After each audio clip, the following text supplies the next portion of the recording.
I think it's just the military's way of covering their ass and making sure that it is. It's checking a box. Yeah. Hey, look. Oh, look, we take care of him. Yeah, we showed him. Yeah. We prepped him. Yeah.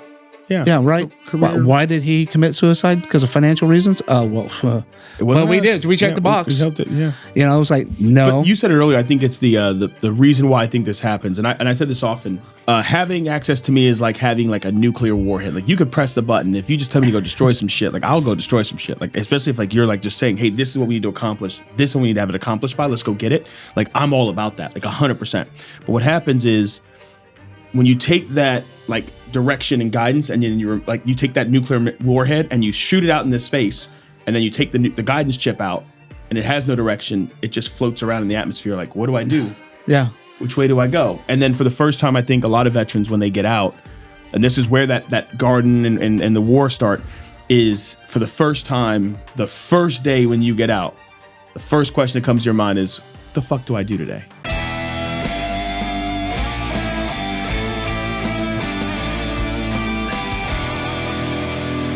All right, man. So we're in some unfamiliar territory since the beginning of this.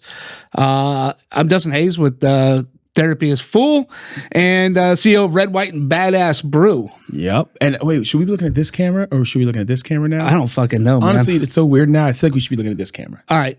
What's up, everybody? Therapy was Full podcast. We are back with a old episode. We have to reshoot. Our editor gave us some notes and the camera went off. We were in a flow. And we were not paying attention to the camera. So we are reshooting an older episode, but in the new set, which I like better anyway. Yeah, new set. Mm-hmm. So that's why you see the set change and our clothes change. Also why we look older. Because technically this is supposed to be episode 3. Yeah. So we look a little bit older as well. Perfect. So, okay. So the thing we were talking about in the episode, by the way, Terrence Davis, nice to meet you. The thing we were talking about in the episode that we cut, where we were going to start it off, was the adage, it's better to be a warrior in the garden than a gardener in the war.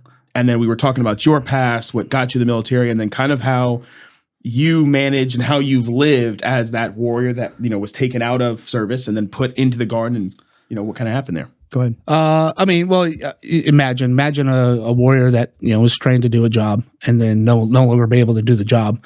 And then you're saying, hey, tend the garden. Mm-hmm. Well, I'm going to destroy the crops.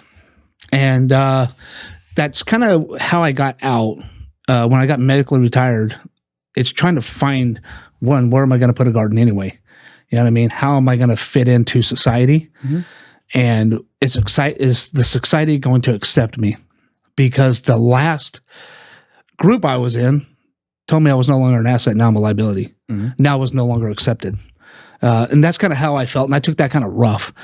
And so I did like what every veteran probably does and gets out, goes to school. Good call. You know, use that GI Bill money, baby. Yeah. Well, yeah, you need cash infusion real quick. Go use the GI Bill. And there's nothing wrong with it. By the way, it's a fantastic benefit we get. Mm-hmm. And a lot of people are going to be jealous that they're going to be paying for college for a long time and you're getting yours paid for. But you earned it. So, so then got out. Trying to find the way, man. You know, and I didn't really believe in myself because I lost my service, I lost my purpose and my drive, and no longer had a mission. You know, so there was nothing to look forward to. So now I kind of felt back in the same place I was, in high school when I dropped out. You know, kind of back in the same thing. The only difference is I had a wife, kids, and a mortgage, and so trying to navigate this new life, man. And see what would have to come about. But and it's so funny because when you look back, and you know, hindsight's 2020, but when you look back into this, you like, man, that was so stupid. Mm-hmm. Some of the stuff that I did, try to get it. And one's like trying to find a job. All right, I'm gonna cookie cutter this resume to get X. Applied for 60 jobs, got none. Didn't get a freaking interview, and this was in 2013, you know, so it should have been fairly easier to get a job. You know, we're still in war. We're still, but no, they didn't get an interview. The misconception when people get out is, you're a veteran, so people are going to be lining up to hire you. Mm-hmm. Not the case, man. You got to put in the effort. You got to put in the time. You got to search.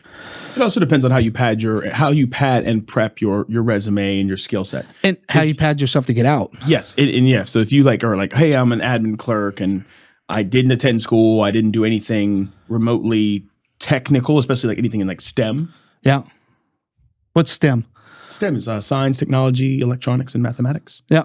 Yeah. Yeah. Well, just for people who don't know what it is. Oh, okay. I thought you were asking me. I was like, oh, I got you, man. So yeah, no, I think I had that advantage over you for sure. But keep going. Yeah. It's the transition's important and leading up to the transition. I knew I was going to get medically retired, but I figured there was still a small chance I could still stay in. And so that was my hope because I wasn't ready to get out. Mm-hmm. I wanted to stay in, but I knew, but I didn't prep for it. And I was on fucking Wounded Warrior for a year and a half, maybe longer, almost 2 years. Yeah, but I mean, that's a long time. Why didn't you prep? Well, I wasn't in the right state of mind. Oh, that's fair. That's fair. For one. Two, my wife, had no idea how to prep. She was young. Mm-hmm. I didn't really know how to prep because, again, when you got a deck of cards, you're just looking at the deck of cards you have. You don't know about, some of the deck of cards, some of the cards that you're going to be putting down and be like, all right, those are no longer useful. I got to pick a couple new ones. Mm-hmm. Hey, change of career. Oh, shit. Medically retired. Oh, shit. I got to live this new normal life, whatever that is. And when you go through TAPS, you hear all this bullshit about, oh, man, you're hiring so easy, just do all this. Like, none of that plays out. TAPS is probably the biggest garbage program. Whoa. Yeah. I don't know about garbage. I will say I think TAPS comes a little too late for most veterans. I think that's the problem. It's not that TAPS, I think, is in and of itself a bad program. So tell me something that TAPS did for you. TAPS did nothing for me because I already had everything lined up. So the thing, I like my situation. It's so funny. We always end up on these opposite sides. I know, but that's what makes our situation, or my situation, was different than I think a lot of the other veterans that were in TAPS at the same time. I had already, because at the time when I got out in 2010, they were offering like this early out package. Like if you already got out once. So I was already so 2010. I was like, all right, cool. I'm gonna put. I loved my time in the Marine Corps, and I said, hey, I do want to stay. I love what I'm doing. But I feel like I can do more. Like I feel like I'm being called to do more. And I feel like I'm being like I'm like, and the problem with the military is there's always gonna be that degree of holdback, right? I can get meritoriously promoted as much as I want, but they're gonna hold me at some point. They're not gonna just let me go in a super master gunnery sergeant in the Marine Corps, right? Like that's not gonna happen. So for me, it was all right. Well, I don't know if I want to stay in. I do know that there's some aspects I wanted to do recruiting duty. I wanted to do the martial arts instructor course. Like I wanted to do all these things. So I said, hey, I'm gonna put out one resume. And I tailored the resume. I made it look as perfect as it could. I put it out and I said, if I don't get a phone call from this one resume by May 1st, I'm going to go ahead and re-enlist. Screw it. So I had my early out package and my re-enlist package same time. Everybody was getting it.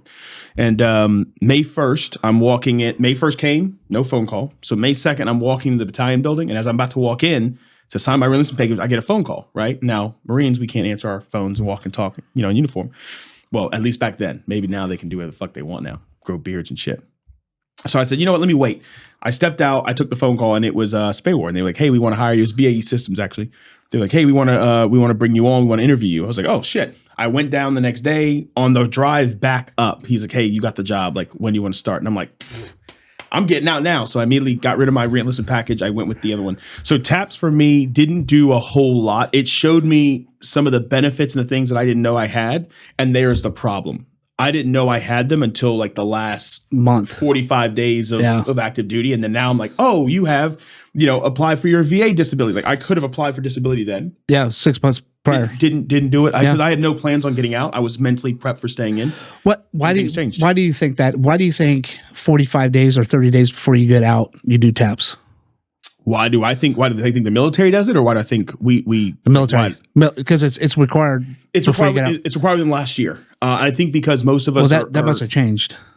It's supposed no. I think it's always supposed to have been required in the last year. Like in your last year, you can do. I don't think you can sign up for TAPS at the time. I think 6 months until you were in the last year. We can make it 6 months. I think the problem is.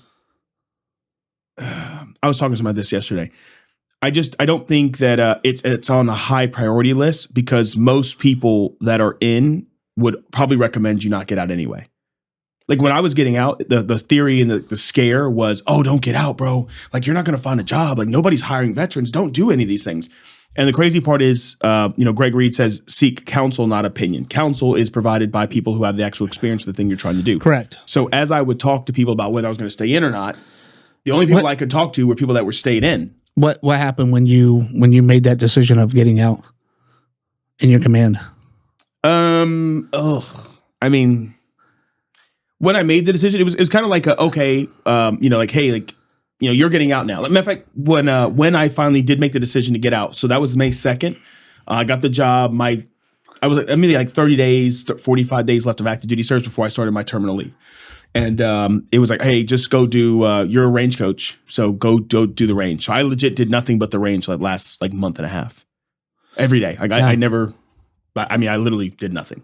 Yeah. The last week and a half. And then, that's because they were trying to phase me out of being something holding a spot that I didn't need to hold. Yeah, that makes sense. I mean, it sounds like you got handled a little bit differently because I think most people in the military, once you say you get out, you're now an enemy.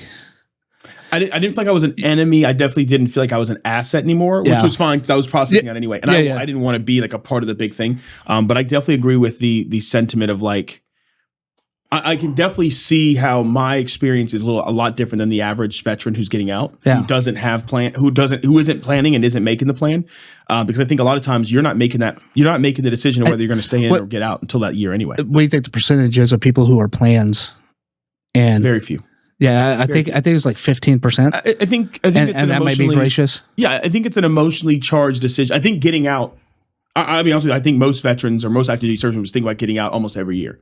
Like, bro, I can't take this shit anymore. I'm about to get out. And then as soon as that reenlistment time comes up, it's like, well, I'm not ready with this. I don't have this set up. All the excuses. Account. It's the excuses, and it's the justifications of why I'm going to stay in. Yeah. And then I don't think there's enough.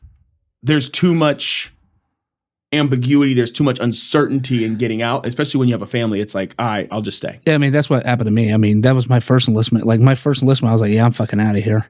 I'm done. I'm and then crazy. I found out I was having a kid. I was like, ooh, now this changes things. I had no kids. And I was not married. I had nothing. So for me, it was, I'm going to get out and just do whatever I want. I was like, oh, worst case scenario, I get out. What I did want is I want to go to school in Tokyo. That's what I wanted to do. I thought that would be the most ballingest thing I could do is go to school in a university in Tokyo and the VA would pay for it. Like I had already confirmed. I was like, oh, I can go to school in Tokyo. That was my plan. So getting the job at BAE was just to hold me over until my boys could get out, and then we were gonna go together. But never happened. Then he met some girl. Yeah. Life changes that quick. Life changes that quick. Yeah, that's what's funny, man. Is all these little. Well, so really, people prepping should be a year and a half out, and get back on track. It's but you should be prepping before that anyway. Like the truth is I think 18 months. The issue with TAPS is that TAPS comes way too late. Yeah. In your get out process. Well, but also it comes way too late. Like the truth is everything that I learn in TAPS should be taught to me from the time I joined. Is kind of garbage. Like the stuff they put out is kind of garbage. It's like, really? Like the stuff about the VA, stuff like that. Yeah, that's not the benefits you get. Like none of that is. But like having people come and talk about careers, blah, blah, blah, blah. Like, man, you really don't need that because there is only 300,000 nonprofits out there that do this and who do it better. Yeah. You know what I mean? So it's like, I think it's just the military's way of covering their ass and making sure. It is. It's checking a box. Yeah. Hey, look. We take care of them. Yeah, we showed them. Yeah. We prepped them. Yeah. Yeah. Right. Why did he commit suicide? Because of financial reasons? We did. We checked the box. We helped it. Yeah. I was like, no. But you said it earlier. I think it's the reason why I think this happens, and I said this often. It's like having, and I've said this to a lot of people. Having access to me is like having like a nuclear warhead. Like you could press the button. If you just tell me to go destroy some shit, like I'll go destroy some shit. Like especially if like you're like just saying, hey, this is what we need to accomplish. This is what we need to have it accomplished by. Let's go get it. Like I'm all about that, like 100%. But what happens is when you take that like direction and guidance, and then you take that nuclear warhead and you shoot it out in this space, and then you take the guidance chip out, and it has no direction. It just floats around in the atmosphere. Like, what do I do? Yeah. Which way do I go? And then for the first time, I think a lot of veterans, when they get out, and this is where that garden and the war start, is for the first time, the first day when you get out, the first question that comes to your mind is, what the fuck do I do today? Yeah. Well, there's no, and matter of fact, let me rephrase it, because this is the actual question. What do I want to do today? Well, I don't want to do shit. Yeah. I don't want to do anything. Go play some video games. I just want to relax. And that's what happens. It's I think you take these people, especially the longer you've been in, the harder it is, I think, who've been in for a while. And then now I'm finally asking you for the first time in most of these people's careers. I joined at 17. So for me, it was 21, 22. The first time I've ever asked myself as an adult, well, what do I want? Yeah.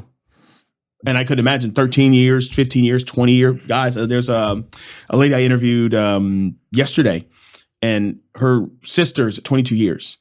And her sister's like, I'm thinking about getting out. And I was like, just ask your sister one question. What does she want? And then just let the answer sit. And that's the one. Yeah. Yeah. It's also hard because, it's like relationships. It's always greener on the other side until you get to the other side. You know what I mean? Like it's... Well, the sides, the phrasing of that is like, because the grass isn't green on the other side. It's the grass is green on the side that you water.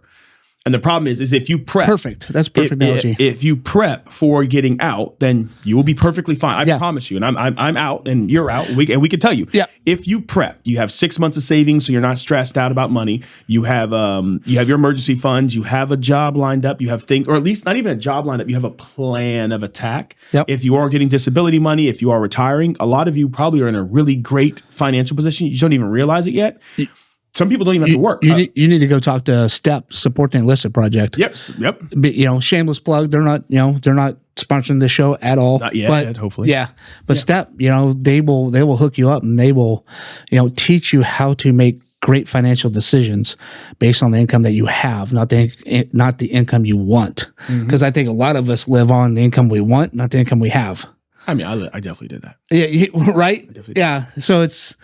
Well, I mean, but then again, it's also like the income I had didn't support the lifestyle that I wanted to live at the time. Correct. So for me, getting out, and it was an immediate push into the lifestyle of like, this is the money I wanted to have. I am living the lifestyle where I get to travel, I get to adventure. My credit's great. I bought a house. Like I did all the things the right way. And the only thing I would say I could go back on and I would apply or change would be, if I had just a little bit more fiscal discipline, my entire life would look drastically different. And I remember making a spreadsheet when I was in Greenland. I ended up making a spreadsheet and I was like, I'm mapping out like my travel money, my base income, how my bills work. And I'm like, holy, if I keep doing this job, I'll have $100,000 in cash, in just my personal cash set aside. Yeah.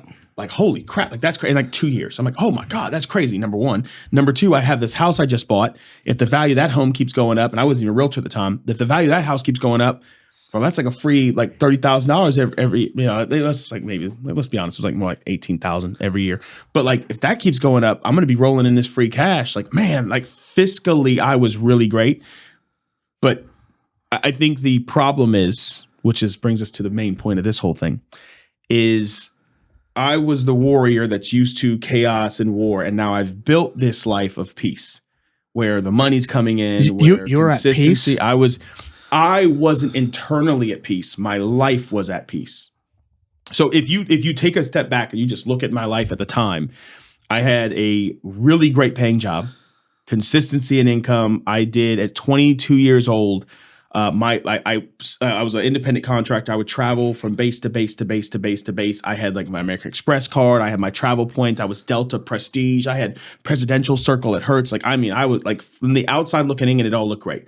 I owned a home. I had my high school friends had lived with me to like offset the rent. So I was living practically rent free. Yeah. My credit was great. Relationship wise, I wasn't in a relationship because I just got out. So no relationship. So I'm traveling around as a 22-year-old to all these different cities and states doing what young 22-year-olds do in these particular type of scenarios. So life looked great. It was peaceful, but internally I was looking for something. Yeah.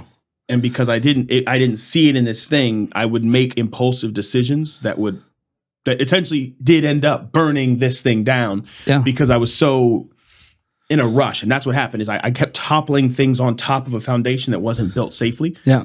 And when it all came down, I lost all of it. Yeah. It all blew up. It probably started when I had my daughter, but Yeah.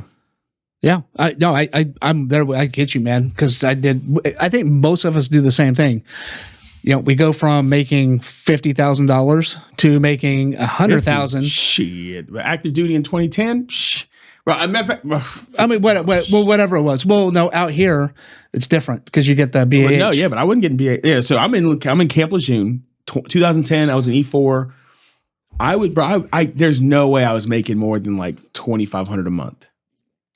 Maybe to say base pay with BAS. I mean, I can look it up, but I promise you, it wasn't that high. Like E4 base pay, and I wasn't married. I got no BAH, no extras, okay, no gotcha. BAS, no BAH, no nothing. Okay, There's no. I was maybe making 25 to 3. And 3 sounds crazy to say out loud. Yeah, I was making 50. I was making like 25, 30. Well, what's crazy is we look back now and say $50,000, dude, you can't even live off of 50 grand here. You know what I mean? Back then you could. We're in San Diego. So yeah. So put the context to it. You can't live off of $50,000 in San Diego. I mean, you could. You could. No, you could. It's not with a family. Not with a family. No. Not with a family. You know, you're not surviving off that. You can go to North Carolina, Oklahoma, live off 50,000, and you'd be all right. Yeah, but I think the whole thing for me was I was looking for a way to appease whatever it was that wasn't right in me, and at the time I just had my daughter.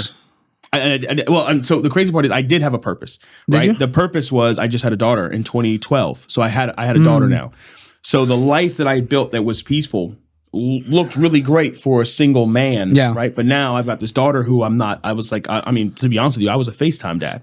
I was never there, and we weren't like together, so it was a oopsie baby. Yeah. But I never got to be there. It's like all the her videos, like when I saw her walking and stuff was a video.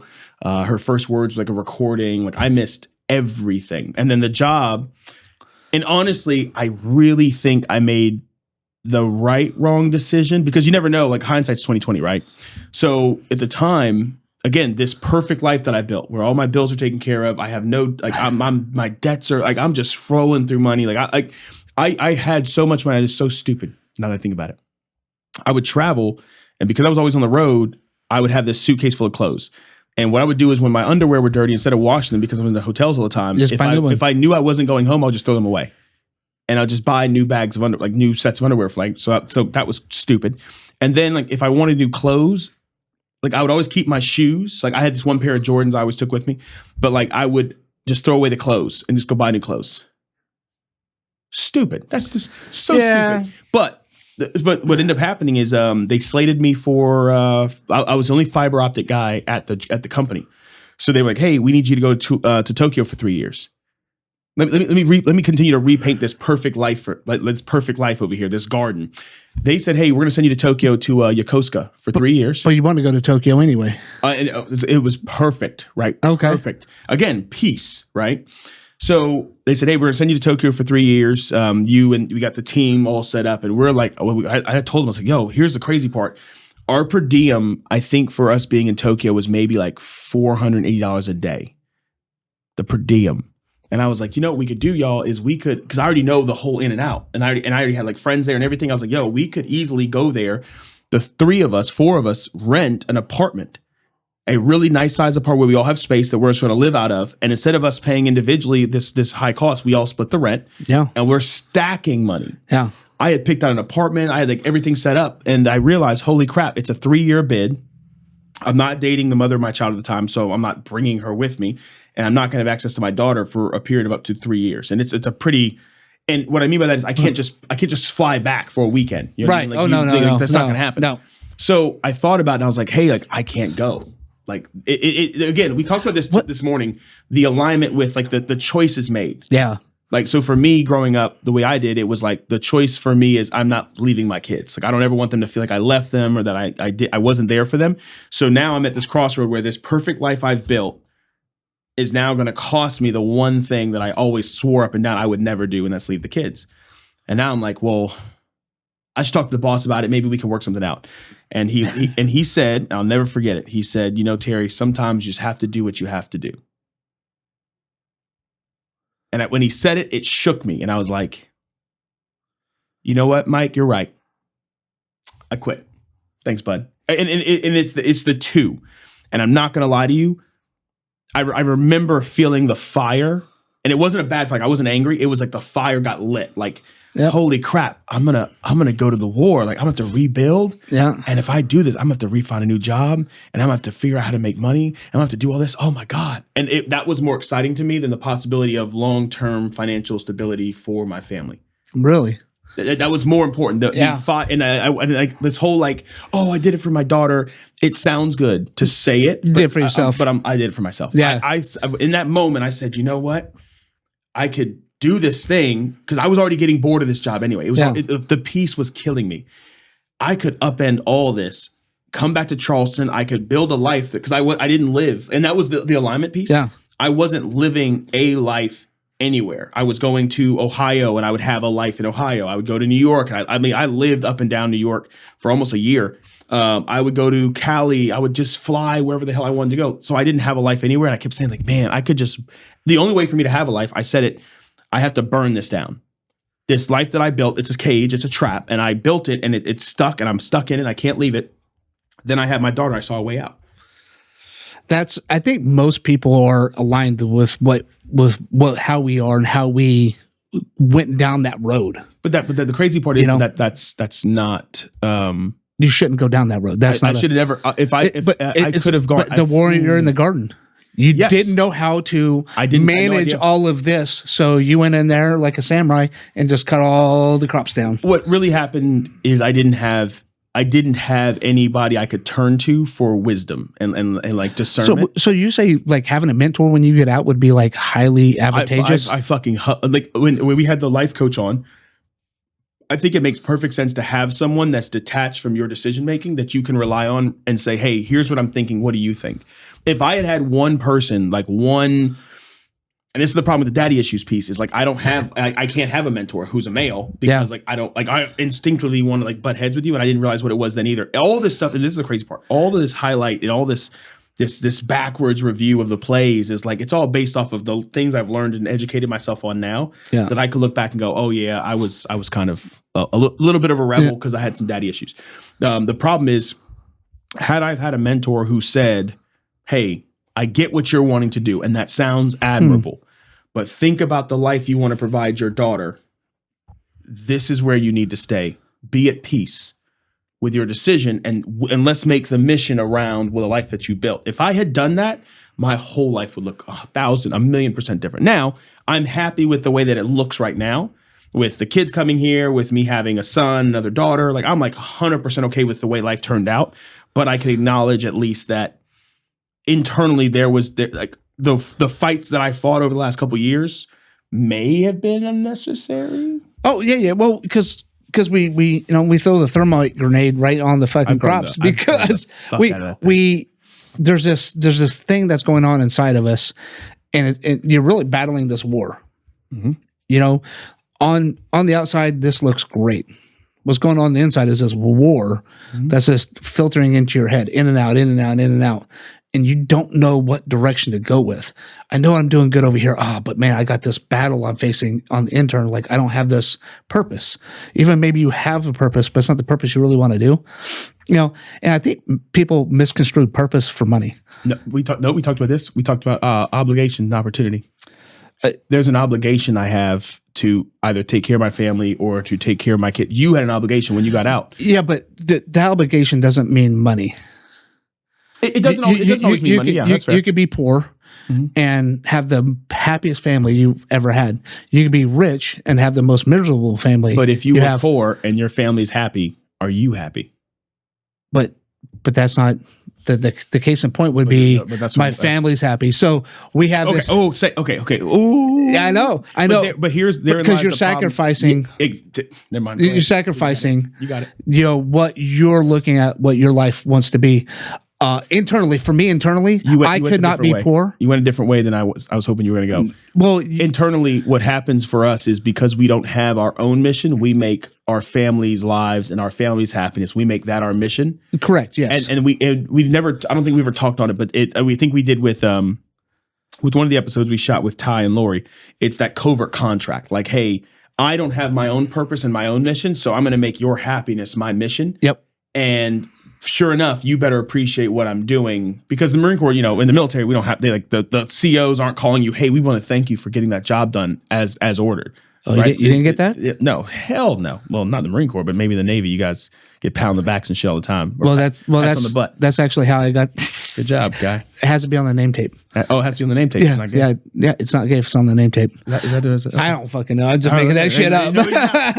This in on the podcast, Dennis admits. So yeah, well, that's how I got in the UAV. Was my CO called me up. It was just like, hey, this great opportunity came up.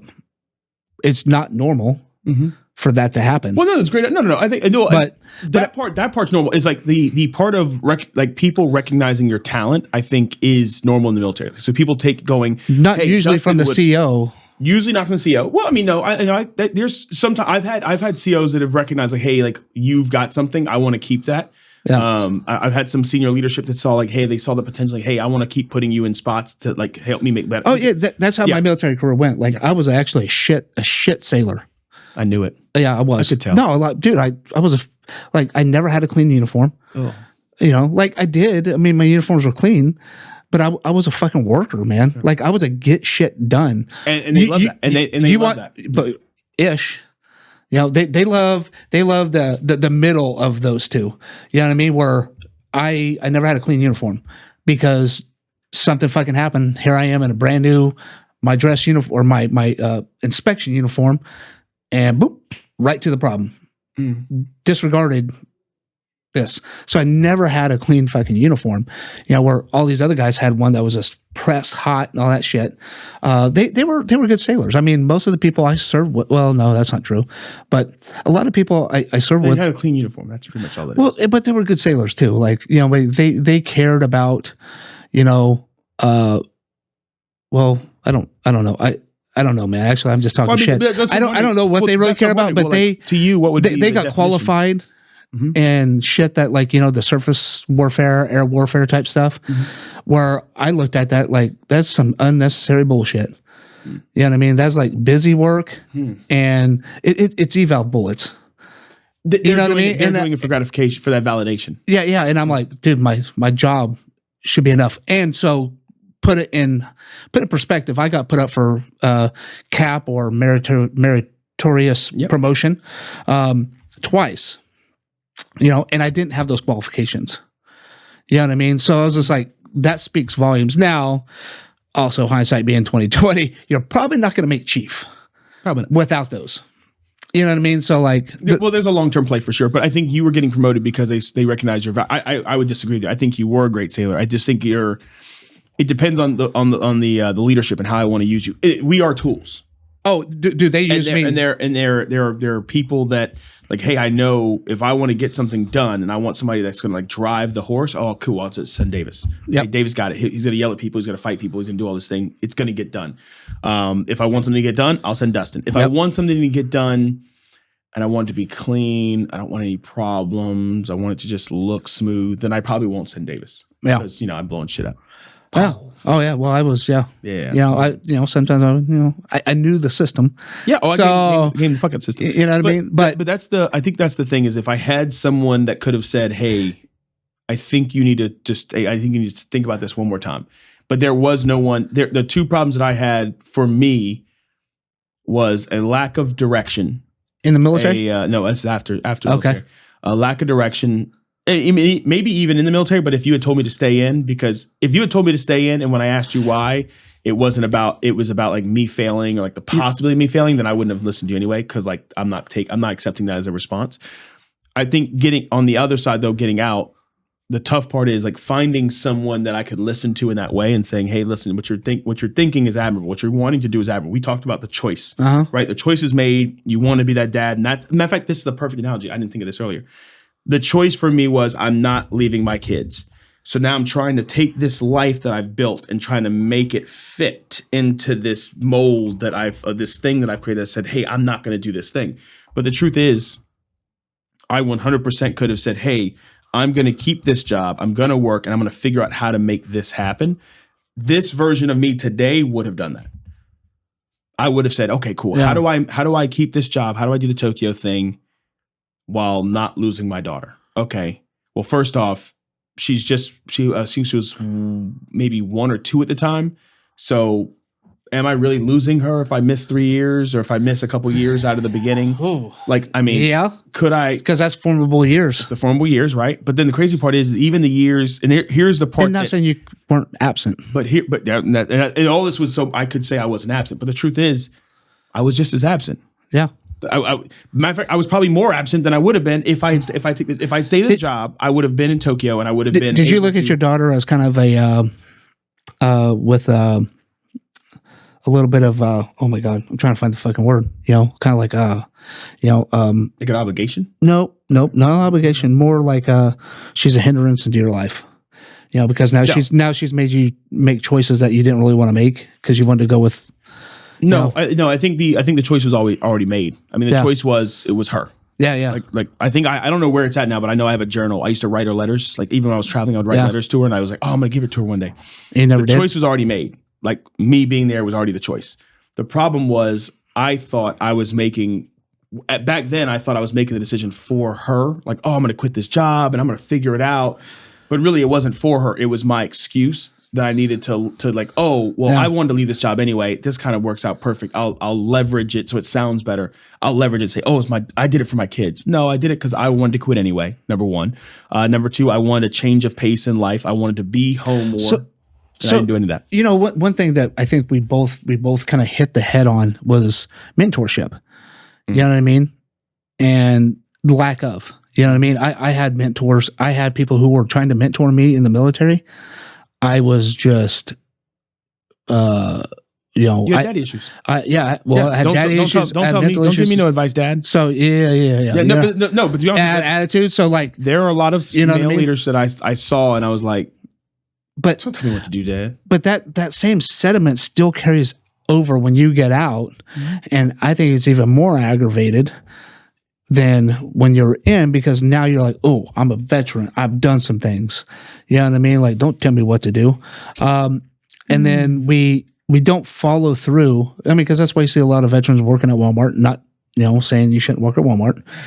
You know what I mean? Like, but minimum wage jobs, they're like, oh, fuck, I was making 40 grand. Now I'm making 27. But I think it comes back to what you were saying is, you know what I think would be more beneficial than just TAPS? I think TAPS with a mandatory, like somebody that could mentor and follow up with you after your service is ended. And that's what we talked about in the other podcast is like when your service ends, if you get out on a Friday. Could you imagine that? When that weekend's over, Monday morning, no one calls. Nobody gives a shit. I remember I used to go to the office for no reason. Like I would just like pop in the office, like, cause I didn't have I'm like, hey, what's up, y'all? How's the contracts going? Did they when you open the door, they're like, oh, fuck, hey, or they're like, hey, what are you doing here? Yeah, but they'd be like, oh, what brought you by today? I'm like, oh, just coming to bullshit. What's up, y'all? I had nothing else to do. The tone just definitely changed, right? Yep. After you leave, you go meet up with some buddies. The tone has definitely changed. Well, because the mission still goes on without us, and that's the downside to military services. Like when you leave, the day you hang your uniform up, the mission doesn't stop. They keep going and they keep moving on without you. The mission isn't hung on one person. So having someone, I think, that could, and this is the benefit of the STEP program, which we're not advocating for, but we are telling you, yes, you should reach out to the STEP program. I am. The Enlisted Project. This is the benefit of programs like that. This is the benefit of programs and community programs like the VBA. This is the benefit of any of these organizations that are like trying to connect veterans into a community of other veterans. This is the benefit of that because you specifically get to connect and then stay. Like, you know what? How much further would, let's say, for example, there's a veteran listening right now, active duty service member who's prepping on getting out, and they say, hey, I know Dustin built his coffee company from the ground up. Yeah. That's going to be my guy. So he comes in, he contacts us through the VBA, and he says, hey, I want to reach out to Dustin. So we connect the two of you, and you say, hey, man, listen, yeah, I'll help you build your coffee company. Hey, send me what you've got. Let me see where you're at. Let's say he's not competing or anything like that. Hey, here's where you're at. Here's what you need to do. Hey, here's where I'd make some modifications, changes. Get back to me. Yeah. Like how much more successful and how much faster would he grow with your knowledge and help? A lot. A lot.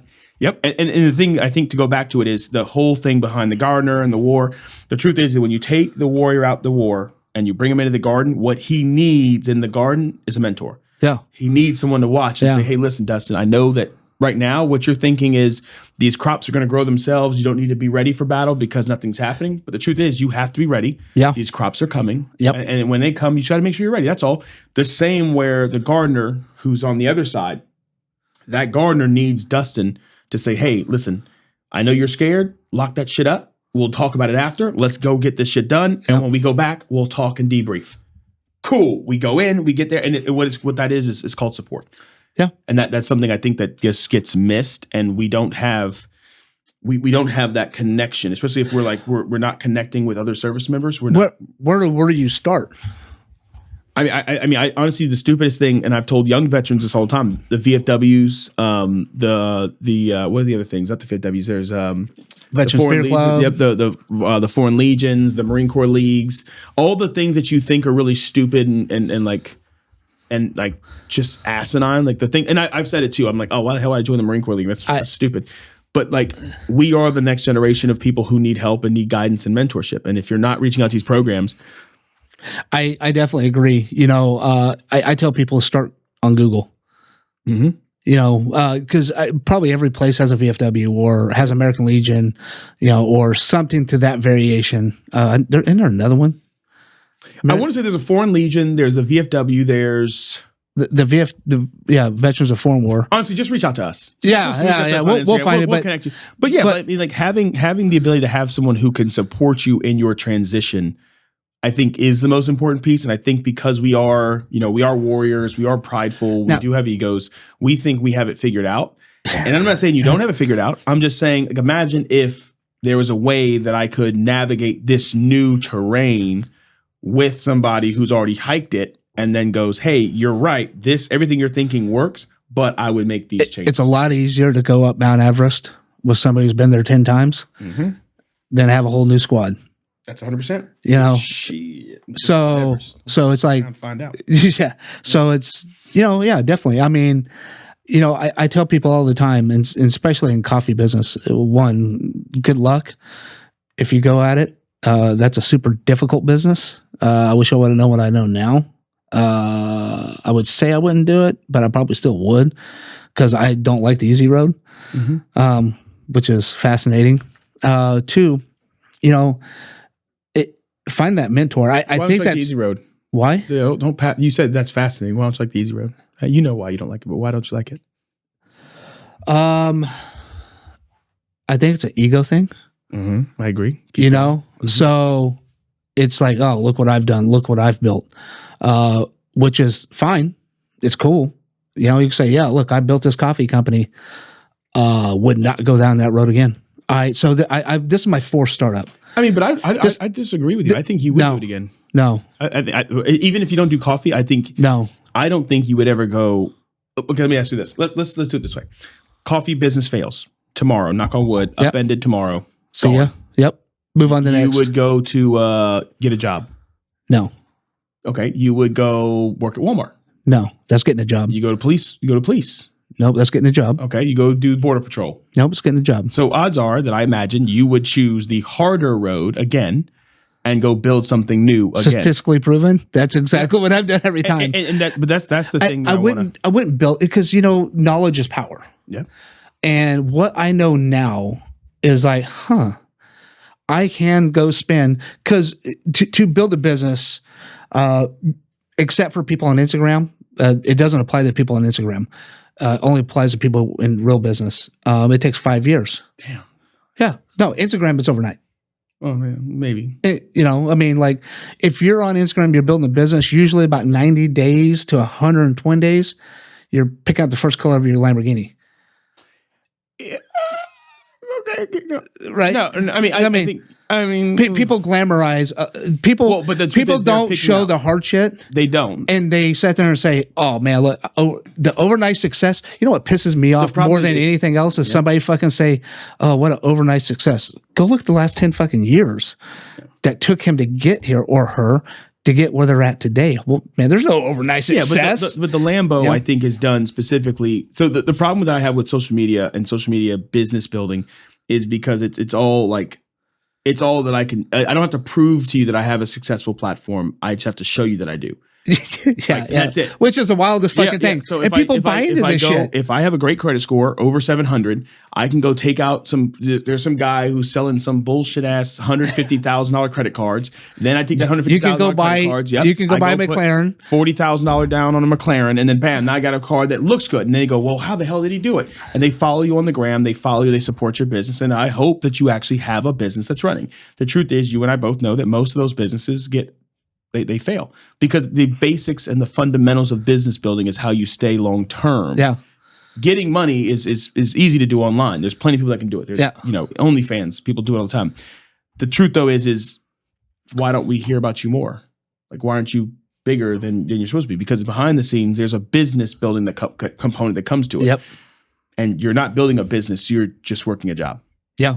Yeah. It just happens to be in the sex industry. Or you happen to be in influencer or real estate. I mean, real estate is one of those things where I see lots of agents who would rather make it look like they've got a successful business than to actually have one. And that's getting the Lambo, getting the McLarens, wearing the $900,000 suits. There was a guy that hosted a veteran seminar the other day, and I remember one of my veterans was there, and he was like, "Oh, I just wanted to see like what he was teaching about. They offer free food." I said, "No, bro, you're being disloyal to me, bro. Go get your free food." And the first thing he did was he sent me a message. He said, "Yo, this dude is wearing a fucking $30,000 watch, and everything about him just looks fake as fuck to me." And he sent me that, and I was like, "Oh, damn. Well, sorry. Was the food good though? You know what I'm saying? Hopefully the food was good." But that's what people want to do. They want to show you that they have success by showing you the. So was the guy things fake as fuck? I mean, technically, yeah. I mean, he's done very few deals, I think, at the time. I think he had done very few deals in the veteran space. So, touting himself as like a VA expert and all these things and the watches and the bling and the cars. But nothing. Because it's an easy target. Veterans are easy targets because we don't know. Mm-hmm. You know what I mean? And that's, I want to kind of know this fucking guy's name. After offline. Yeah, because I have a problem with people like him. Veterans United, home loans. Yeah, fuck that place. They fucked me over with a loan. I took it to my tax lady, and she's like, "Oh my God, like you paid this fee?" I was like, "What fee?" Wet beyond the ears, didn't know. Yeah, all these points and things. Yeah, they offer you. Yeah, man. I thought I was getting a great deal. Nope. What was your realtor in that transaction? It wasn't me. It wasn't a realtor. It was refinancing. Oh, it was so that I refinanced with them. Because one, again, naive to what really goes out in the real world. I mean, I wasn't naive. I've never been a naive person. But I was like, oh, veterans home, like, oh man, they're looking after us. But what's wrong with saying you are naive? You were naive. In fact, I would argue that you were naive because you didn't know about the thing you were doing, and there was no counsel there or a person or mentor that you could lean on for wisdom. Because I have a veteran right now. Or there is, but I'm too prideful to ask. There you go. How does this look? As a man in your house, you're going to go outside your house and ask? Yes. No fucking way. Yeah. I'm not a man if I go outside my house and ask. Well, hold on. You are. Yes. But in that case, you are a man. I would just start. But the thing is sometimes I do agree with you 100%. We as men do have a thing about going out of our homes to ask for help and guidance. And again, that's the chaos. Going outside of our own head and asking for guidance. We won't even ask our own wives or girlfriends for guidance. I wouldn't ask them nothing. Right. Sorry. My triggers are going off.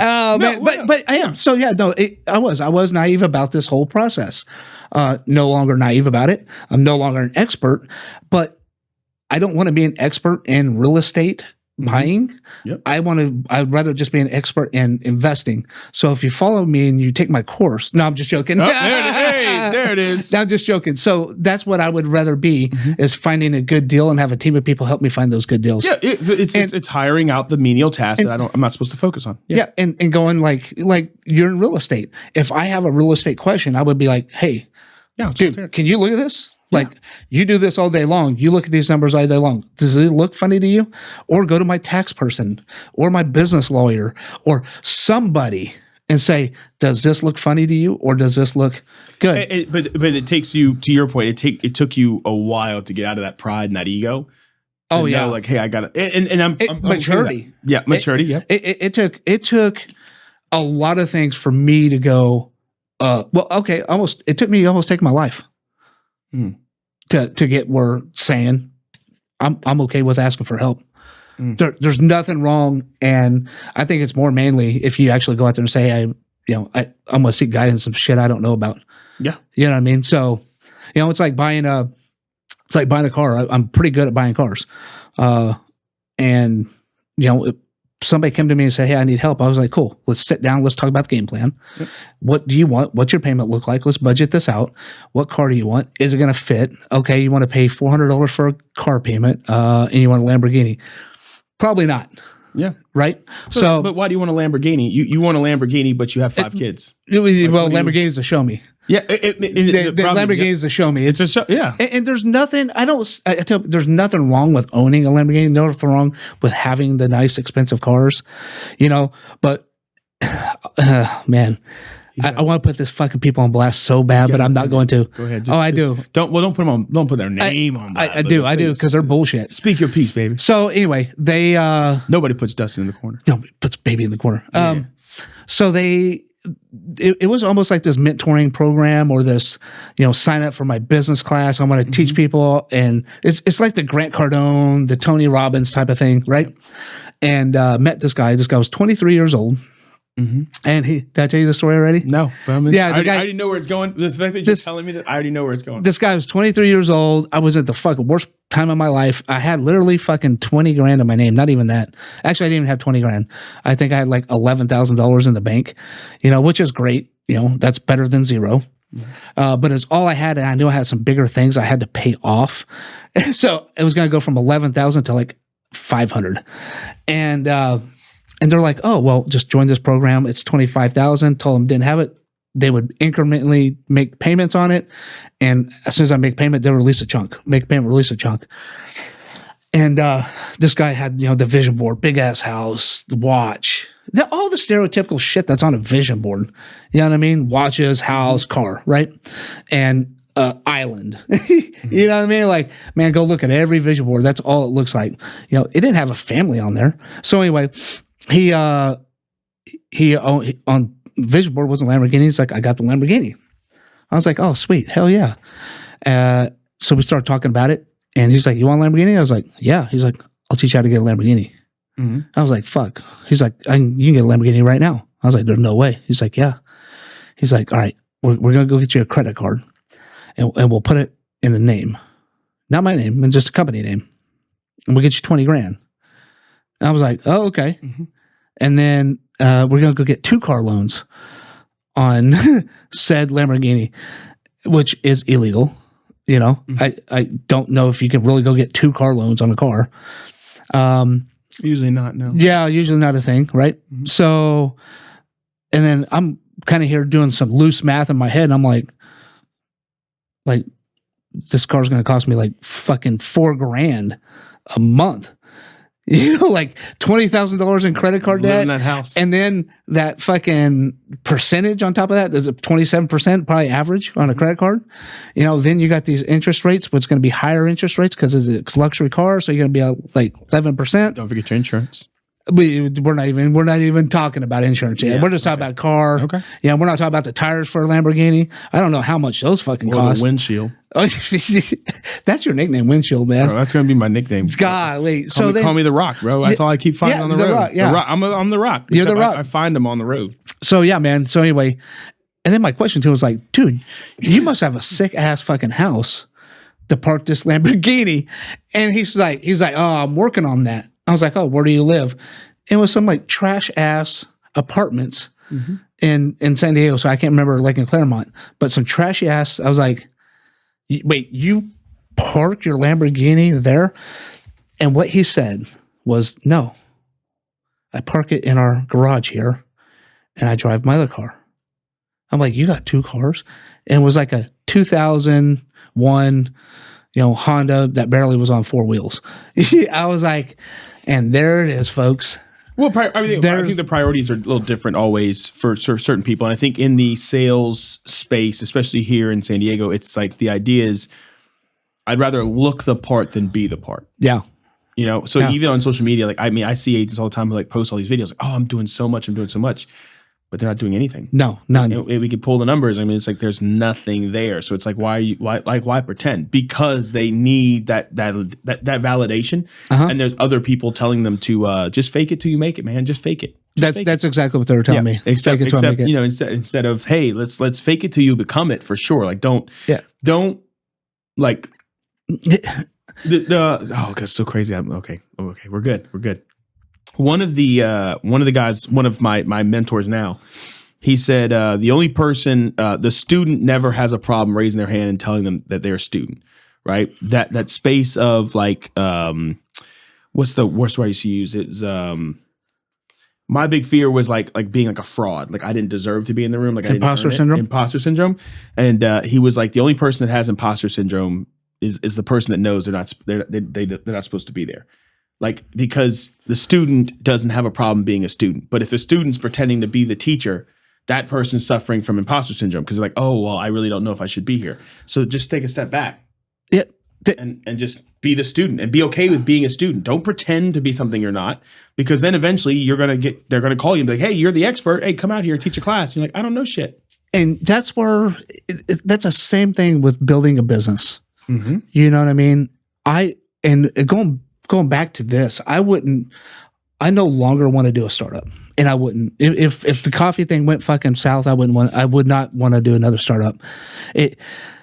Man, I love the challenge, but as you get older, it's not who gives a fuck about the challenge.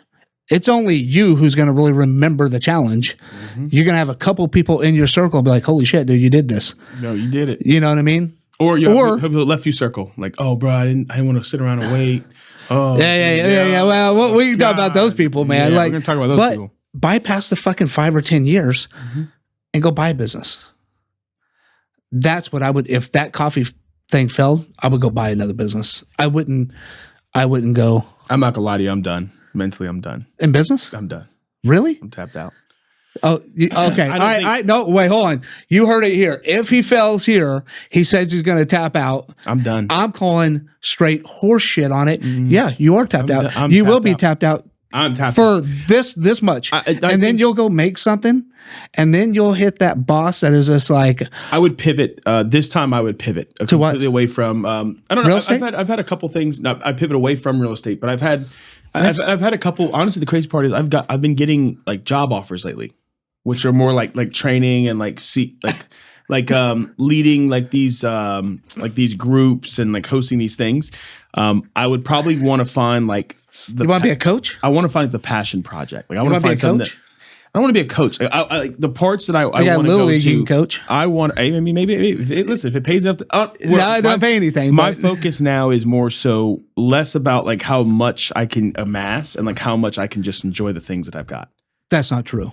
No, I still want. Like, don't get me wrong. I still want lots of things that I can enjoy. But like right now, my focus is on enjoy. My focus. You would not be okay making $40,000 a year. You would be like, because we're driven by success, and this is why I say, this is why I say, no fucking way. Because yes, initially you'd be like, oh my God, I only have this one lane I got to stay in, and I don't have all the entrepreneurial stuff to worry about when you get a job, right? I would, it's be like a CEO or something. Like I'd be like a COO or like CFO or like somebody's just gonna come hire you right out of the rip, right off the rip, bro. I'll start off at the bottom. I'll work my way up you know what? How old are you? 38. You're gonna start from the bottom. Be the fucking janitor. And work all. I mean, you wouldn't be that, but I'm going the hard way, right? Because that's the not really. I would say that's a foolish route. Oh, it's a stupid route. It's a stupid. But I think you would get back in the race. Not necessarily real estate. I probably will. Yes, how we get back in the race. I definitely don't think it would be real estate. But I think it would be. I don't know. First off, it's not. I don't have to worry about this because it's not going to fail. That's right. So I'm not worried about it. But I'm not gonna lie to you. Mentally, I'm like I don't want to do the restart. You know what it is? I don't want to do the restart. Like that restart, like the startup feeling. I don't either. That whole like first 2 year grind of like, okay, we got to get this rolling, we got to get this going. Well, I'm tired. It's more than that. I mean, it's some shit. It's 5 years to get a business profitable, is what they say. Profitable, and we're not saying, hey, you made $30,000. We're saying you made a lot more than that. Where it's self-sustaining, and once you pass that 5-year mark. You make that 5-year mark. You still got to make smart decisions because, we see it all day long. People have been in business 30 years, tank because of bad business decisions. But, you have to stay into that fight and not give up. And really, I mean, probably like 10 years, you probably start hitting that good stride, and that's where I tell people it's kind of like, I don't tell people this. This is my vision now is like, all right, what do I want to do next? I don't want to do another startup. Now, I wouldn't mind going into a business somebody has that isn't doing that well, that I know I can turn it around. And it's a startup-ish. That's probably what I would do. But the foundation's there. I wouldn't want to build. Yeah, I would not want to build something new. I would rather join something that's already being built. Like, honestly, I've never joined a big team real estate-wise. I would probably consider that before I consider restarting my whole thing again over. Like, fuck that. I'm good. Yeah. Like, listen, I'm sick of building my own thing. I'm just gonna. You have a thing and it's already built out. Okay, cool. I'm just gonna join your thing and work in your thing, and then still do what I'm doing anyway. That's what I tell my girl now. I was like, listen, man, I'm tired of, because I'm still in the building stages of the coffee business. I'm not anywhere out of the danger zone. I'm not painting this fucking facade of like, I'm the richest. Like, no, man, I'm still building a business. I'm still grinding, no pun intended. No, you grind. Grinding your beans, coffee. But I'm not there yet. And but every day that I'm closer, the right decisions, the right team, the right marketing, the right touch, listening to people outside of this and who's emotionally attached and saying, hey, you should be doing this. You should be doing this. Holy shit. Mentoring. I can't speak enough about it. You know what I mean? A life coach for a life transition is great. A coach for business, great. A coach for whatever that is, I would highly seek that out. Yeah. You know what I mean? And you don't even necessarily have to pay it for a coach. I say I call it the baseball team. Put people on the bench, man, that you want there. That's going to help build you up, and you're going to help building them up. Let's put each other on that team to help build each other up. We both know how that usually works out when you put the wrong people on your team. Well, dude, you got to get them out. My father off the team. He didn't believe in me. He didn't believe in vision. He said, "Go get a job." I was like, "Fuck, dude, I haven't had a job since I got medically retired. I had 2 jobs." So if you're asking me like how to apply for a job, I'm the worst fucking person to ask, because I'm like, you create your job. I mean, no, it's just go to Indeed.com. I did. So it's funny because when I got out the second time after recruiting duty, I thought, okay, I've already done the real estate thing. I've already done the opening of real estate, like the beginning of it, like the I don't have a client yet. I gotta build my thing, and I was like, dude, I don't want to go back to this. And I had my new daughter was just born or on the way. No, she was just born in November. So she was new. Yeah.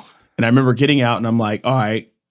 I remember how tough the road was the first time. Like, maybe I shouldn't go back there. Like, all right, just go be a big boy. Entrepreneurship ain't for you. Go be a big boy. Get a job. Go corporate. Call it a day. So I got a job at Aerotech. I was doing nationwide recruiting. And I thought, yeah, I'm going to love this job. I'm in sales. It's going to be so much fun. Good luck. And I would drive over that. There's this one bridge I would drive over in Charleston. And every time I drove over that bridge, I was like, yo, if I just jerk the wheel to the right and like I go off this bridge, like, would I immediately get crushed by the pressure of the water? Like, would it just drown me immediately? Like, how do I die? And as I was sitting in the office, I would stare at this computer screen like this. Like, I just want to smash my face in the computer screen. I still remember sitting there, and I would just sit like this, like, oh my God, what am I doing here? That year, I think, with nothing. So like I had shifted my real estate business over to like just my CRM. So I was just keeping in touch with people via email, just my past clients and stuff. I think that year, because I hadn't got to the place of, I only been there for half a year. It was a $50K base salary, and then you got commission after you hit like your cap or whatever. But I'd only been there for a short time. So I think like from June to December, I made like 25 grand. And I was like, okay, I'm out of the military again. Is where we're at. In real estate, I made 47. Yeah. And I had done no work. I hadn't made phone calls. I wasn't doing open houses. I was just existing and keeping in touch with my people. And I was like, man, like, why the fuck am I doing this again? Mm-hmm. That's what I'm saying. What am I doing here? Pause right there. Yep. I'm about to fucking piss myself. Oh my God. Yeah. So I'll be right back. Oh, that's okay. Well, let's gonna close it out. No. I'm gonna close it. No, go ahead. All right. I'll be right back. Yeah.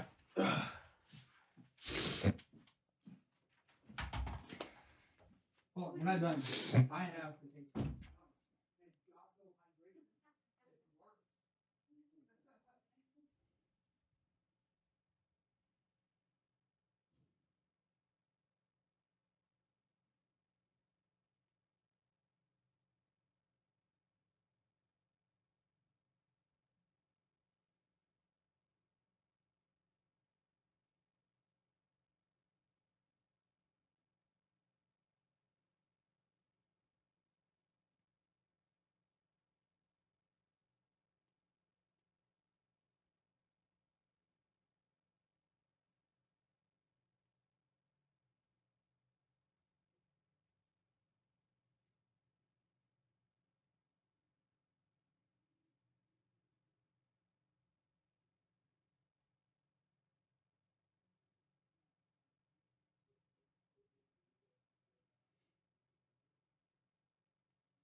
Oh shit!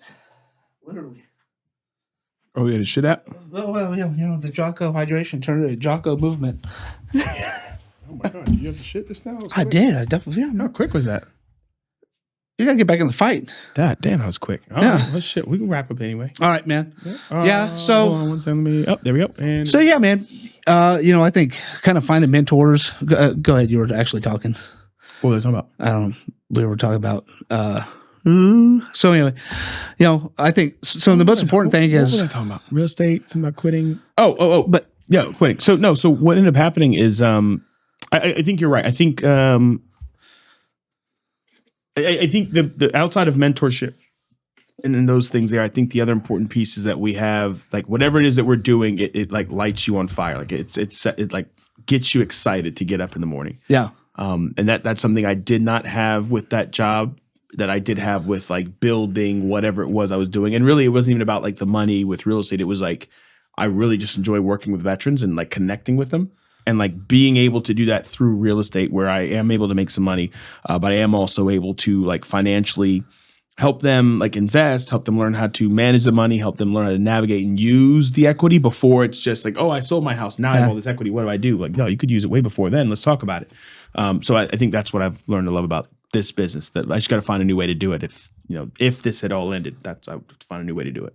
Yeah. That's just it. That's, I'm not tooting my own horn, but a common thing with amongst my small circle of friends is, holy shit, Dustin, you're doing it again, and again, there was a guy, Dan Manning, he teaches you story time, how to talk in story time, and tell your story. He was like, he asked the same thing. Why didn't you go get a job? I was like, I didn't even think about going getting a job. Fuck that. I was like, why would I go get a job? I know myself. I know I won't be happy. Now I can go, the longest job I've ever had was military. That was it. My other one, I lasted about 6 months. The other one lasted about 7 months. Is because it's like now, because once you have this power of like, I can go generate money, it's super hard to turn off. Yeah. Some people, because I think what turns a lot of people off from entrepreneurship is they fail. And they're like, oh man, I can't. It's like, man, you just got, Wendy's is a perfect example. He was 59 years old when he finally hit it after like 10 failures. Yeah, it's but that's the thing that gets me excited about this business and just this particular opportunity that we have. And it's an opportunity that we're given post-service, is the opportunity to fail and like learn as we're going. Like just like, okay, cool. Oh no. And it's not even failing. I think one of the things that my therapist asked was, what's the difference between failure and failing? Like somebody who's failing and someone who's a failure. And I was like, well, it's just when you quit. He's like, what do you mean? I was like, if I miss turning in an assignment, let's say the first day of class, right? I miss turning in a book report. I have a 0 in the class, right? And that's an F. You're failing. And you would say, I'm failing, right? Well, then I turn in that book report late. They give me an 80. And then I turn in the next book report on time. It's 100. Boom, I got a 90 average. Yeah. I'm like, that was 2 weeks later. I'm passing now. Failure for me is like, I completely quit. Yeah. The road was hard. I saw how hard it was. And I just said, I'm out. And even then, I don't think you're a failure.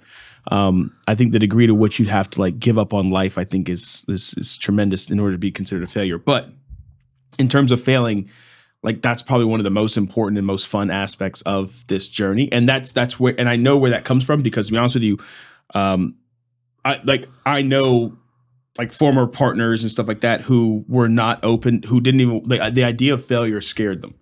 The idea of like, oh no, this isn't looking the way it was supposed to go. I'm not comfortable. What makes us different, coming from the war and then going to the garden? We're comfortable being uncomfortable. Yeah, that's a great way to put it. I agree.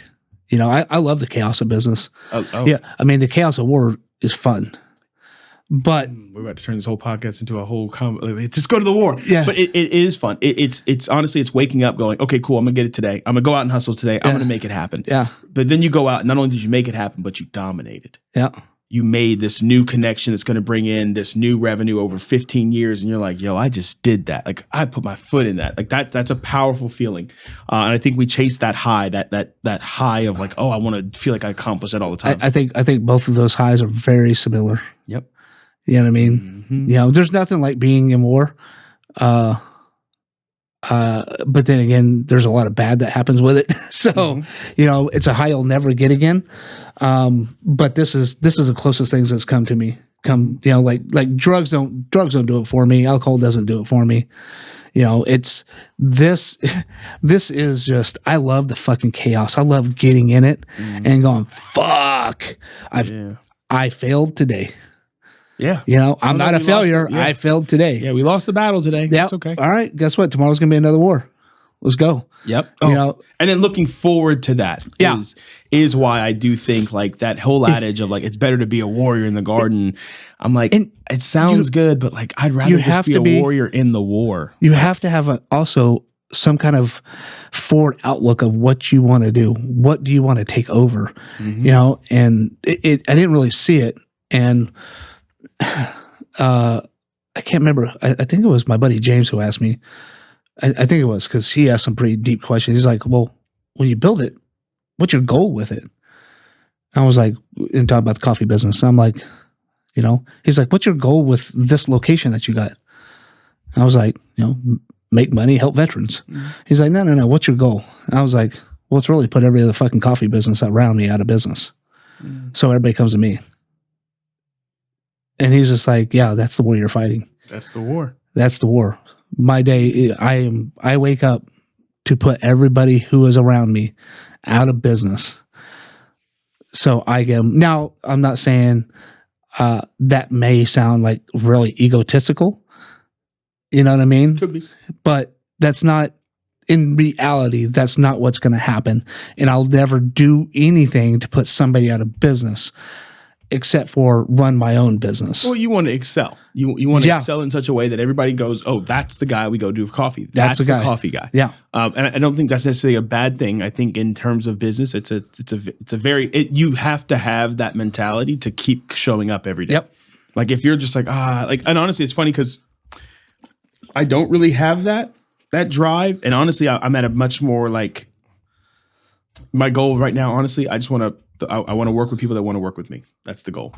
If you're the people that I can work with, like if you're the type of person I can vibe with, like we can build this long-term sustainable relationship, that's the person I want to work with. Just getting paid to just get paid, I'm not interested. Like I'm good on like. So do you want to be like the Grant Cardone of real estate? Sure. Yeah. I'd love to be the guy that learned, that is able to make a lot of money without having to work all the crazy hours. There was an agent I was talking to, he's a lender now, but he used to be an agent. And it was myself and a couple other new agents. And he was like, yeah, I remember my like best year in real estate, I sold like 100 houses. And I'm like, we're all like this.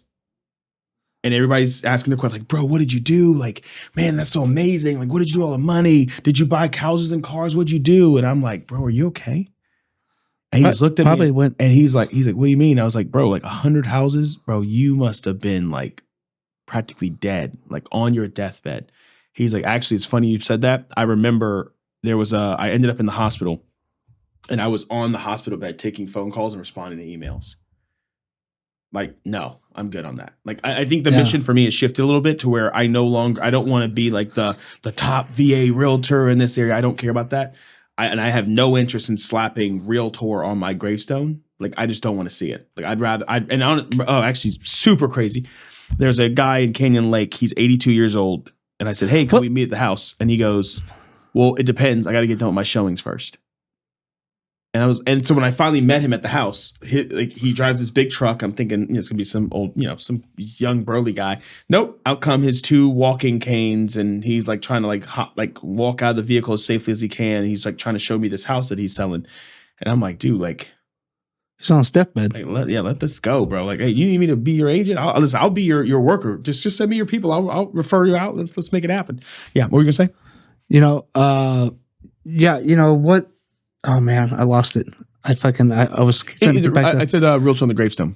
Oh yeah, realtor on the gravestone. So what would be on your gravestone? It would be all of the things I think I'd like people to remember about me when I left. Here is a giver. When I make it, like when I make money, you won't know, but there will be signs. Lamborghinis. Maybe. To be honest, you're gonna know you're making money. I am a bougie. Yeah, you are. I was like that. So you would have the 30,000 watch, but no, like, you would know. Oh no. You would know. How much is that watch on your wrist right now? It's an Apple. It's an Apple. Maybe like 1,000, but I pay like $20 a month, $10 a week for it. Like $20 a month. Yeah, this is the Apple Ultra 2, man. Like, but you got on lease? Yeah, it's on a cell phone plan. Yeah, Verizon was like, oh, hey, we'll give you $1,000 watch for 3 years. What the hell long I still making payments on this thing? I think I sold like $600 on this thing. But no, when I make it to the place that I want, I mean, my thing is buying back like the time. I want to spend my time with like the kids. I want to spend time with my friends, my family. That's more important. Like I know that my time is not infinite. So I want to spend it doing the things that make me feel good. So that's spending time with family, spending time with friends, traveling, seeing the world. I want to give, when I have money, you may as well have money. Because if I say, hey, I really want to go on this trip and I want to go to this trip to Guadalajara, and I'm like, oh, you know what?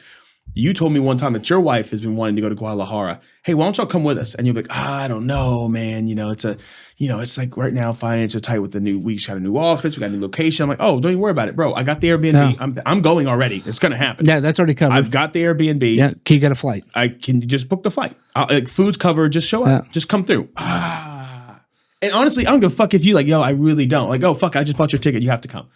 I bought your ticket, your flight, your food's paid for. Come make some memories with me.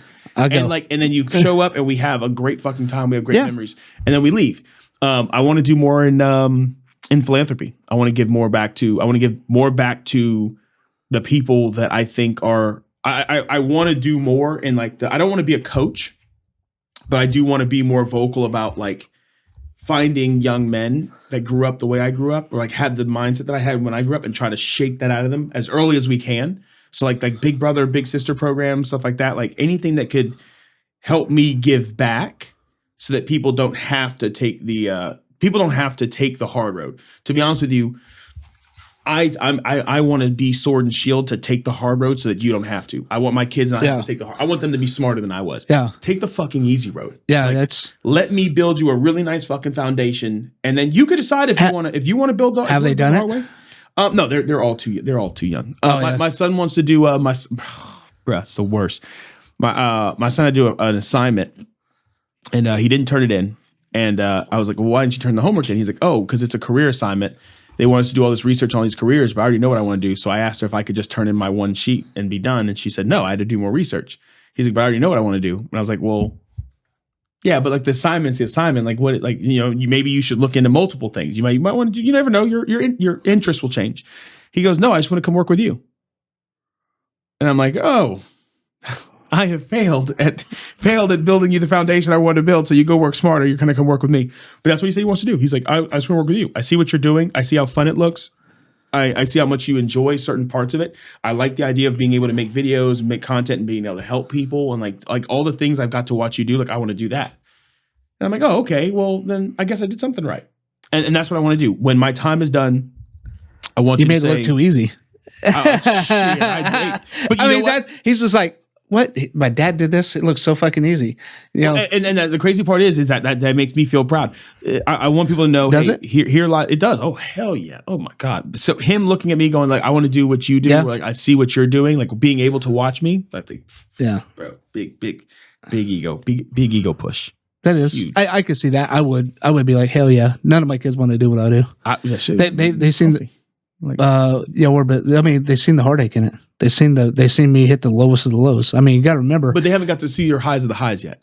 Oh, they got to see the highs of the highs? Well, no, in the coffee business. No, not yet. Oh, just entrepreneurship. Entrepreneurship. Oh yeah, man. They were with me when I had Corvettes. To be honest with you, if you see the lows and you are scared, you don't need to be in entrepreneurship. You don't have the stomach for it. Yeah, you don't get to. And oh my god, we're gonna have a whole new podcast session about honestly, we have a guest coming on. We should talk about the struggles of entrepreneurship. We might do that today. The problem is that with Billy, yeah, man, why not? Right. Because like the truth is that like if you don't.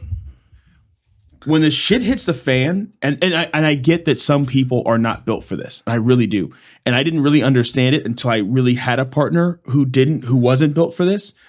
When the shit hits the fan, I don't turn down, I turn up. Yep, that's why I locked the fuck in. Match it. Bro, please tell me we are at high DEFCON 7. I'm like, oh, let me, and I get it all done, and it takes me 3 seconds.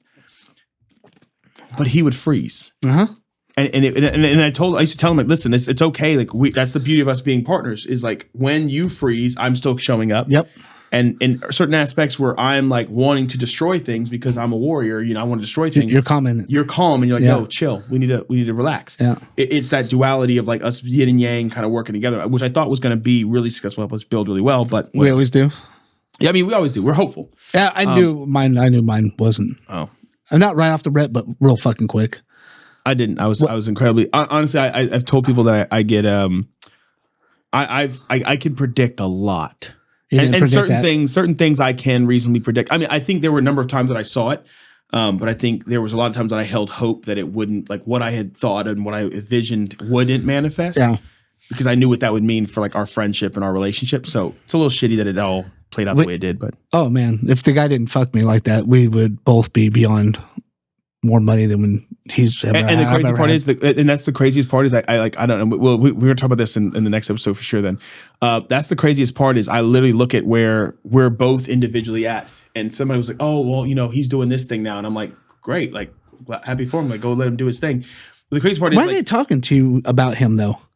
I think they like the tea, they like the drama. They think they'll get like the more of the drama, but I don't play into it. I don't get that's small fucking people. See that they wouldn't even be on my bench, man. They're not even in the ballpark. I think there's drama for people like you, and it's not where I'm at. I think for them, maybe it's not so much a tea thing. I think it's more so like if I had to guess why they would tell me, I think it's because they've heard things that he's told other people about me, and that word gets back to them. So they're telling me as like a way of like, hey, like we want to let you know, like. He's not doing what he's doing this now, or he's pivoting that. All right, cool. I don't care. Yeah, but they're telling you a pivot. They're not telling you what he said about you. Yeah, I don't care. Yeah. And listen, even if you did, I don't care. I don't care. Yeah, I don't give a shit. What's coming out of his mouth is a fucking lie.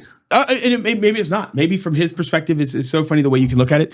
Maybe from his perspective, it's the truth. True. And it doesn't bother me. The truth is, though, and the sad, tragic reality is even now I'm admitting, like, I do think we would still be 5 years ahead of where we are right now if instead of us having to struggle individually to reclaim our agency, we had just stuck it out and fucking pushed through, solved the bullshit ass issues and kept it fucking moving. Instead, we said, hey, let's recalibrate again and restart over again. And now we're both set back a little bit. That's crazy. Do you think he was influenced by? Oh, 100%. Yeah. Oh, okay. Yeah. 100%. Yeah. Well, no. Yes and no. You know what it is? And we're gonna end on this one. You know what the problem is with because we talk about mentorship, we talk about counsel. Yeah. The problem is counsel and mentorship when you're talking to the wrong people can have just as dangerous effects as listening to no one. Oh, 100%. When I go through something, the last thing I do, if I'm a married man going through marital issues, I don't call my single friend to give me advice on what I should do in my marital issue. Because the advice he's probably going to give me is probably not going to be the best. I would call someone who's married, who's gone through their shit, and I'd say, hey, Dustin, I'm going through this shit, bro. I don't know what to do. You've gone through this shit. Like, tell me if I'm fucking crazy. Tell me if I'm wrong. Like, I'm seeking that mentorship where I'm like, oh, dude, like, you've been through this. You know what I'm feeling, thinking, and where this could end up leading. What are your thoughts? Versus, hey, I want to bitch, moan, and complain about my wife to you, the single guy. And then what are you going to say? Like, bro, leave that bitch, bro. Yeah. Like, why the fuck are you even with her, bro? We could be smashing bitches all the time. 18-year-olds. Like, what do we, like, what? Like, that's not the thing I need to hear. And I think what happens is I think we have a way of surrounding ourselves with the people that make us feel better. And sometimes that's surrounding ourselves with people who justify our bullshit. So we don't have to feel shitty. Because the truth is if I was around a group of men that all were taking care of their kids and handling their fucking responsibilities, and I'm sitting in a room going, yo, I don't really think I want to take care of my kids anymore, they'd fucking excommunicate my ass. Or they'd roast the fuck out of me. But if I surround myself with a bunch of fucking deadbeats, and like those are the people I hang out with, bro, I don't even know if I want to see my kids anymore. Bro, fuck them kids, bro. They'll be fine, bro. Just make money. Yeah, look at us. And leave them money. Like, they'll be good. Like, don't worry about it. But therein lies the problem. I think the environment, you are the same person, and then I'm telling you, I'm owed Greg Reese some money. You are the same person you are today as you will be in 5 years, except for the people you meet and the books you read.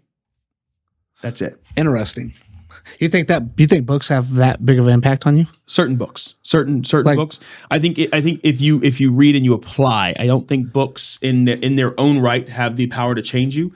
If you read a bunch of self-help books, and that's all you're doing is reading, they do nothing for you. If you're reading and applying them to your life, the aspects, even if it's not all of them, but ones and twos here and there, I think that has long-lasting effects for sure. Yeah, I agree. Yeah, but I think the big thing that I look forward to, and if you're watching at home as we round this episode out, the big thing I would like you to take away from is be mindful of the ones that you are letting into your circle and the ones that you are allowing to have any sort of agency or decision making. If they are part of your decision making process, make sure you align with the life that they have, not just making sure they align with the thing that you want. Because I think that's the most dangerous thing you can do is find someone who doesn't align with the life that you want, but you're taking advice from that person about what you should do with your life and what you need to do to accomplish what you want. Hey, I'm not an entrepreneur, so let me give you a bunch of advice about how to run a coffee shop. Hey, Dustin, I don't like, I think your monthly promos where you do all these different flavors, I think it's a waste of time. You should stop doing those. It doesn't work. Is Slay My Name working? No, it's working. You see what I'm saying? It's like I don't know what I'm talking about. I'm trying not to interject on this because we can have a whole segment on this. If you guys think we should, hopefully as we round this thing out, you guys are listening to what we're saying, and you want to talk about this. Go ahead. Yeah, but you are correct. Align to the people who you want to align to, not just professionally, but also morally and in a family sense. You know what I mean? Like if you want to be a single dude going out there and run, it's okay to have those people who are, there in marriage. Spiritual, you know what I mean, grounded and stuff like that, also successful and whatever that may look like. Mm-hmm. But it's okay to have those people on the bench. You don't have to have every single dude out there on the bench. Mm-hmm. But that's how I look for that team building I'm telling you about is exactly what I'm saying. It's exactly what you're saying is find those people who align with you. And I'm telling you right now, and shed the shit that doesn't. You know what I mean? Like you're going to lose friends anyway. You know what I mean? Because they're going to be stuck at the 9 to 5 and they're going to see you do this and they think they can't compete. And so then they kind of drop off, which it's not a competing. It's not a competition. It's not a competition. Oh my God. We're going to have a whole. Yeah, I know. But find that team that aligns with you. And that way you guys can, you will propel in success way faster than being on a team with people who are, I hate to say it, 9 to 5ers. Mm-hmm. You know what I mean? Don't take advice for somebody who's never owned a business or started a business who are scared to take the shot. Or listen to their advice. Just understand that it's coming with a lot of naivety. Like or it's coming with a lot of I don't know. Like I think having a company called Red White and Badass Brew won't work, but I don't know. Right? I don't know. Yeah. I could tell you what I think. Yeah. That's my thoughts. But I don't know, and that's where my opinion should really end. Because let's be honest, let's dive into this next episode. Yeah, we are. Let's do it. That's what we're gonna do. Okay. With that said, guys, we're gonna wrap this bad boy up. If you guys are just watching another episode of the Therapy Was Full podcast, we are what again? What are we? We are unlicensed, unfiltered, and unprofessional. Most certainly unprofessional, unhealed, unhealed, unprofessional, unhealed, uncircumcised. Whoa! I'm circumcised. Oh, me too, man. Hey, so we are circumcised. At least. I don't know if we're supposed to say that at the end of a YouTube video, but the point is, if you guys enjoyed the podcast, like, comment, subscribe, drop us a comment down below. I actually do have a question. If you knew you could not fail at something, what would you do? I'd love to hear about it. Like if you knew there was something you could do, if you're watching or you're listening, if you knew there was something that you could do, anything in the world, like I want to do this, and you knew you wouldn't fail, what would you pick? Yeah, build Lego sets better. You build Lego sets? Yeah, so they wouldn't fucking crumble every time I build them. Oh. Play with them. I want to build a car. Oh, that's fun. I want to build like a flying car. We'll talk about it later. Anyway, guys, that's the episode. Thank you guys for watching. Look forward to you guys in the next episode. Peace.